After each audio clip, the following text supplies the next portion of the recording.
everyone. Welcome back to the English Learning Podcast, where we help you improve your English speaking skills in a fun and practical way. I'm Jason, your host, and joining me today is my wonderful co-host, Julia. Hey, Jason. Hi, everyone. We're so happy to have you here. Today, we're talking about a very common problem that many English learners face.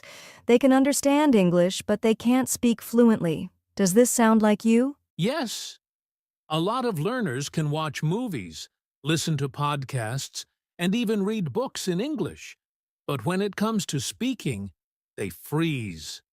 They struggle to find the right words, and sometimes they feel too nervous to even try. That's right, Jason. And if this happens to you, don't worry. You are not alone. This is a very normal stage in learning any language. The good news is, you can overcome it, and today we're going to show you exactly how. In this episode, we'll talk about why this happens and, most importantly, what you can do to start speaking English more naturally and confidently.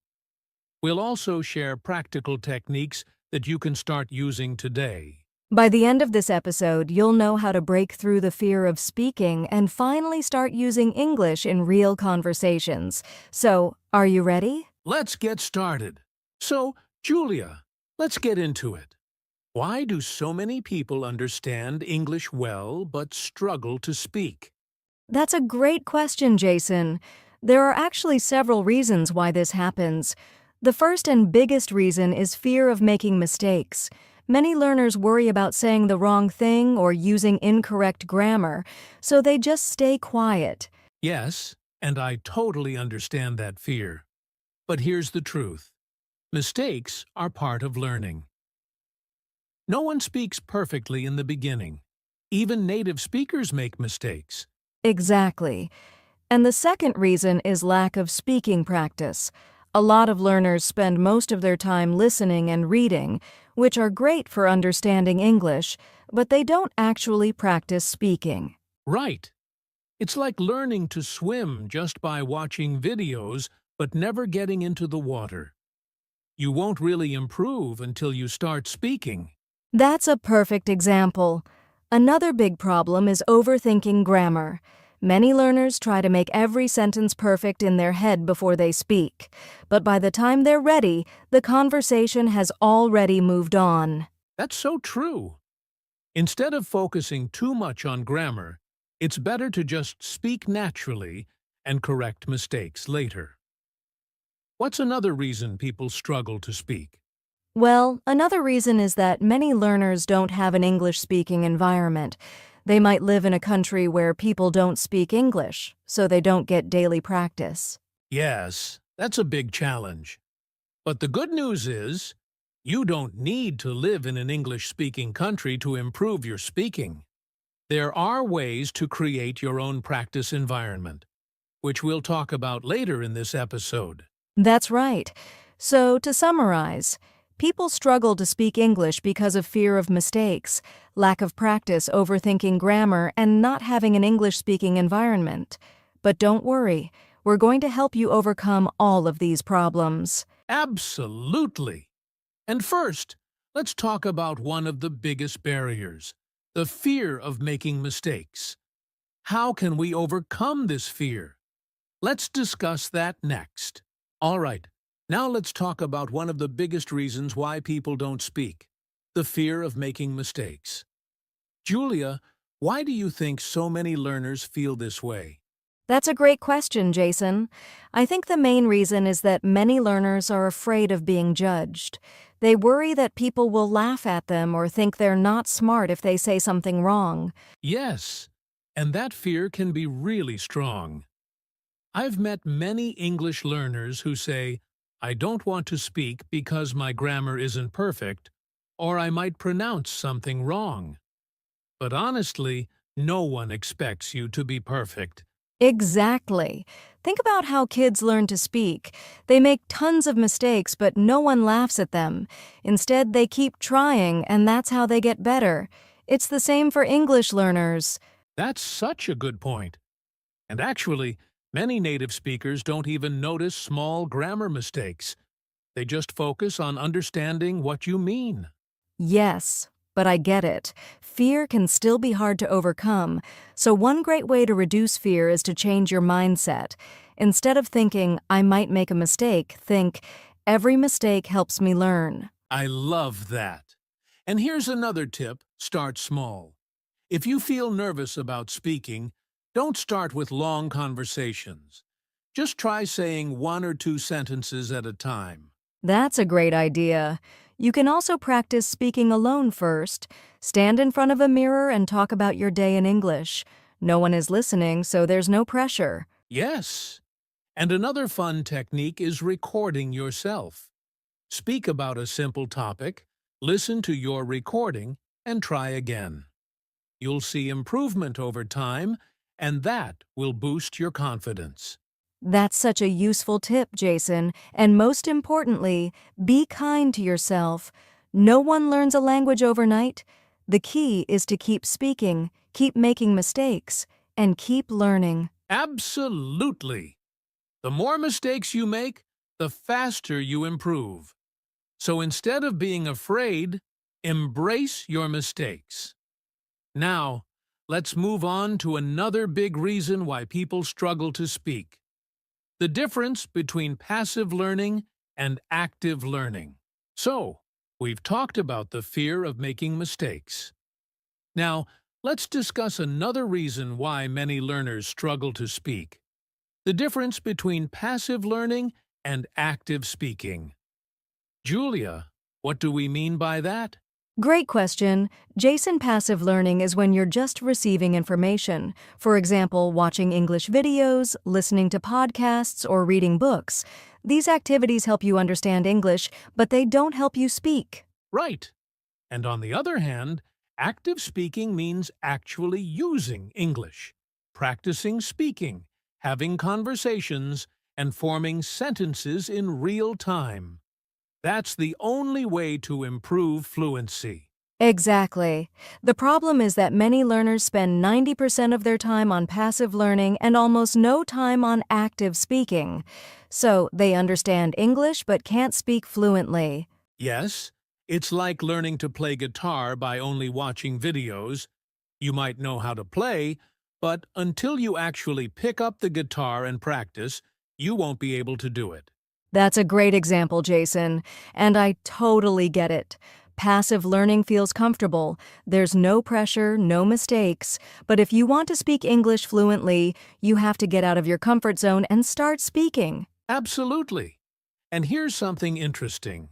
Studies show that people remember 90% of what they actively do, but only 10 to 20% of what they just listen to or read.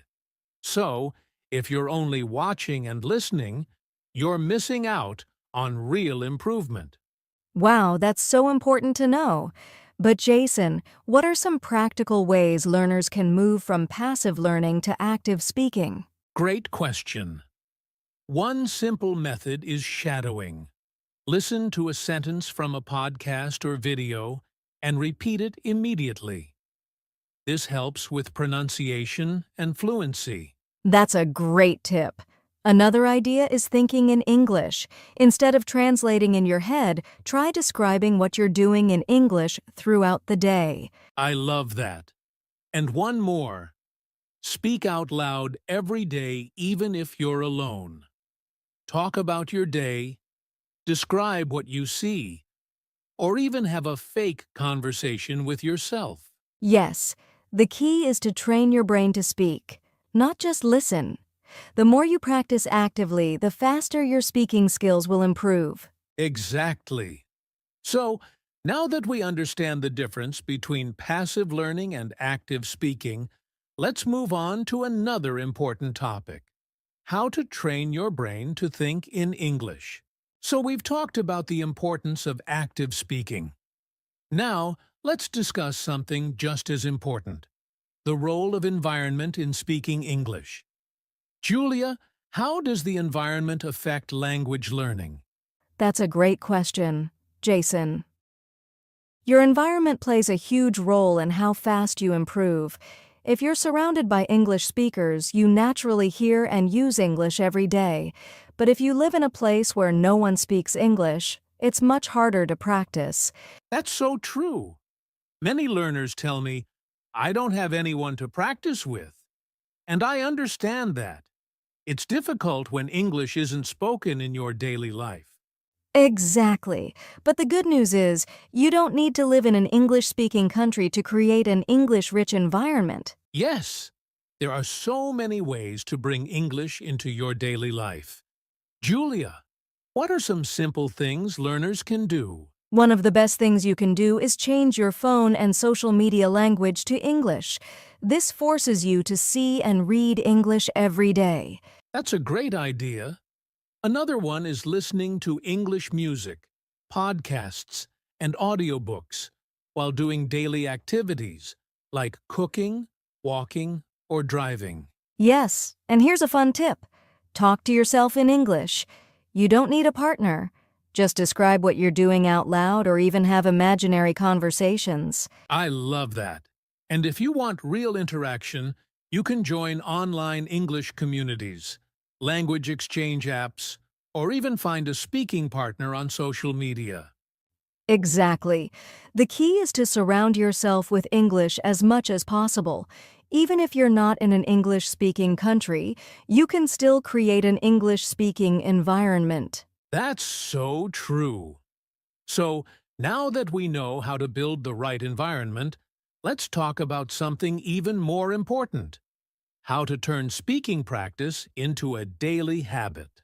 So far, we've talked about why some learners struggle to speak, the role of the environment, and how to build good speaking habits. Now, let's dive into some powerful techniques to improve speaking fluency. Julia, what's one of the best techniques you recommend? One of my favorites is the shadowing technique. It's simple but really effective. You listen to a native speaker and repeat what they say immediately, copying their pronunciation and intonation. That's a fantastic method. It helps improve fluency, pronunciation, and confidence. And the best part? You can do it with podcasts, movies, or even YouTube videos. Exactly. Another great technique is thinking in English. Many learners translate from their native language first, and that slows them down. Instead, try describing what you see around you directly in English, like, I am making coffee. The sky is blue today. I love that. It forces your brain to process English naturally instead of translating. And speaking of natural speaking, another great technique is storytelling. Oh, that's a good one. How does storytelling help with fluency? Well, when you tell a story, you practice forming full sentences and expressing ideas smoothly. Try telling a short personal story, or even making up a simple story based on a picture. That's such a fun way to practice. Another powerful technique is recording yourself speaking. It might feel awkward at first, but when you listen to your own voice, you can notice your mistakes and improve your pronunciation and fluency. That's a great tip, Julia. And here's another one. Ask and answer questions out loud. You can pretend you're in a conversation and answer common questions like, "What did you do today?" Or, "What's your favorite movie and why?" Yes, the more you practice real conversations, the more natural speaking will feel. And don't forget, speak every day even if it's just for 5 minutes. Consistency is key. Absolutely. The more you speak, the more fluent you become. Now, let's wrap things up by talking about the mindset shift needed to become a confident English speaker. We've covered some great techniques for improving fluency, but many learners still struggle with confidence and anxiety when speaking English. Julia, why do you think this happens? That's a great question, Jason. A lot of learners feel nervous because they're afraid of making mistakes, being judged, or not finding the right words. But here's the truth. Mistakes are part of learning. Exactly. Nobody speaks perfectly from the beginning.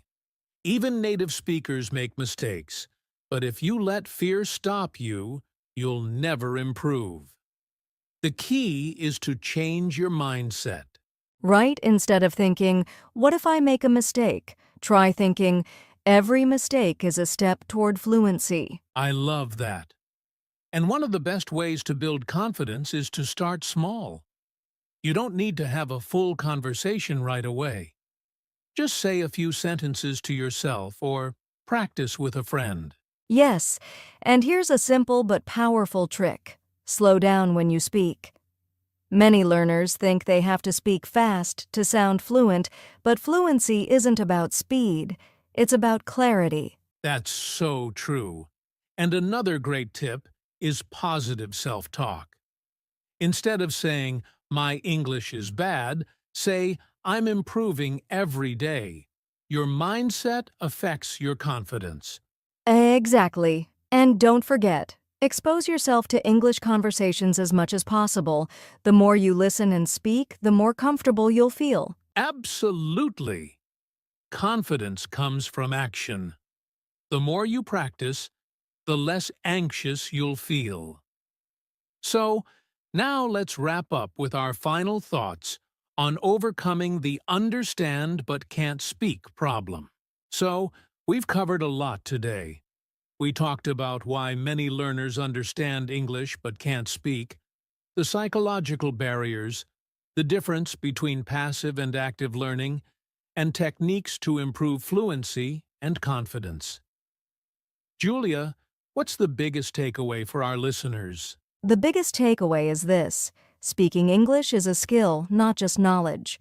The more you practice, the more confident and fluent you'll become. Don't wait for the perfect moment to start speaking. Start today. Yes. And remember, mistakes are part of the journey. Every time you speak, you're improving. Surround yourself with English, practice daily, and keep pushing past your fear. Exactly. And if you found this episode helpful, make sure to subscribe to our podcast and share it with a friend who's also learning English. That's right. And for more speaking practice, check out our other episodes where we dive deeper into fluency techniques. Keep practicing, stay confident, and we'll see you in the next episode.